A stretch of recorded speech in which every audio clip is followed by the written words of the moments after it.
Dans ce deuxième chapitre de management, nous allons voir ce qu'est la GPEC. Alors, que signifie GPEC? C'est la gestion prévisionnelle des emplois et des compétences. Dans ce prédit, nous allons voir trois parties. Tout d'abord, nous allons définir ce qu'est la GPEC, donc cette gestion prévisionnelle des emplois et des compétences.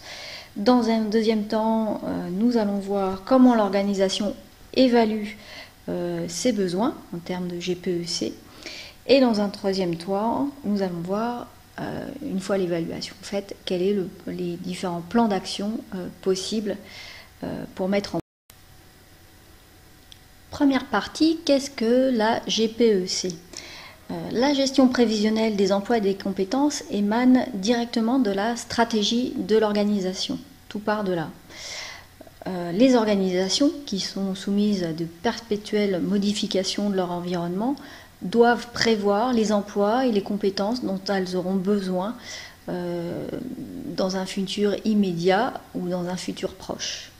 Donc la GPEC doit évaluer l'adéquation entre la stratégie de l'organisation et puis sa politique de gestion de ressources humaines.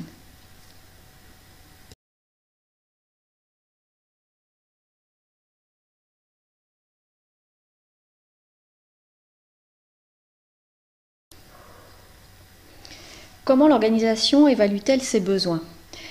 Une démarche de GPEC se fait par un diagnostic et par l'évaluation des besoins à venir en termes de ressources humaines. Donc pour cela, l'organisation va utiliser des outils tels que le bilan social, des fiches métiers, des fiches compétences ou encore des entretiens annuels. Ces outils vont permettre de faire un état des lieux au niveau RH de l'organisation et de mener au mieux sa politique de ressources humaines. Donc ces diagnostics se font à la fois au niveau quantitatif, donc savoir si j'ai assez de collaborateurs pour arriver à mes objectifs, et puis au niveau qualitatif, est-ce que j'ai bien toutes les compétences, là aussi, pour atteindre mes objectifs, qu'ils soient au niveau RH ou au niveau de l'organisation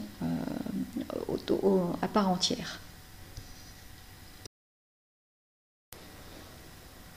Une fois le diagnostic quantitatif et qualitatif réalisé, l'organisation peut constater des écarts entre le diagnostic qui a été fait et les besoins futurs. À ce moment-là, l'organisation va pouvoir mettre en place un plan d'action. Alors, quels sont les plans d'action possibles de la GPEC? Lorsque l'organisation constate des écarts entre le diagnostic actuel et les besoins futurs, donc elle va mettre en place un plan d'action, elle peut recourir soit au marché interne, c'est-à-dire favoriser la mobilité interne, la promotion interne, donc faire évoluer du personnel, des salariés qui sont déjà dans cette organisation et les faire évoluer dans la hiérarchie ou dans d'autres services différents de ceux dans lesquels ils peuvent travailler actuellement.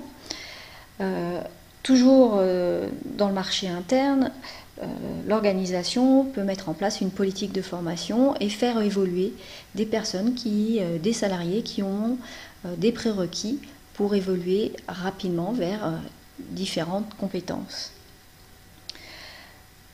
Autre plan d'action possible, l'organisation peut travailler et recourir au marché externe, c'est-à-dire faire appel au recrutement. Par cet intermédiaire, elle peut soit répondre à un manque de compétences au niveau quantitatif, c'est-à-dire que la compétence existe en interne, mais il n'y a pas assez de monde pour arriver à atteindre l'objectif dans les délais impartis. Soit la compétence n'existe pas en interne, et à ce moment-là, le recrutement est aussi nécessaire pour que l'organisation se dote de cette nouvelle compétence et puisse, là encore une fois, atteindre l'objectif stratégique.